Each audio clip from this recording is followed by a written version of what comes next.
ইয়াশ রোহানের প্রিয় অভিনেতা।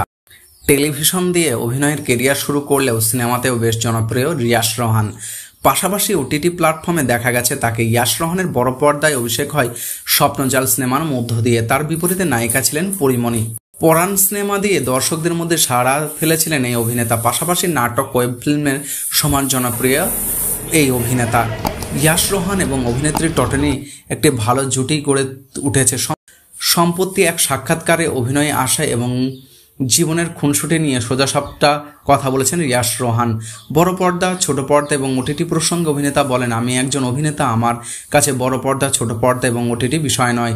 আমি একটি ইউটিউবের জন্য নাটক করতে গেলেও ওখানে অভিনয় করি, ফিচার ফিল্ম করতে গেলেও আমি ওখানে অভিনয় করি, আমি একটি ওটিটি সিরিজ করতে গেলেও সেখানেই অভিনয় করি। আমার কাজটা যেহেতু একই, প্রতিটি কাজের যেহেতু একই ধরনের কিংবা তার চেয়ে বেশি পরিশ্রম করতে হচ্ছে, তখন কাজটা কোথায় দেখাচ্ছে সেটা ম্যাটার করে না।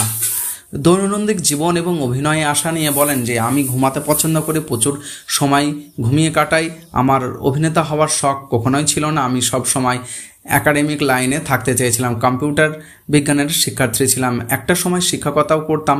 অভিনয়টা কখনোই গুরুত্ব দিইনি, কিন্তু এখানে আসা পুরোটাই আমার মেয়ে ফলোয়ার্স বেশি, নিজেকে আরও ভালো অভিনেতা হিসেবে দেখতে চাই। মোশাররফ করিম আমার প্রিয় অভিনেতা।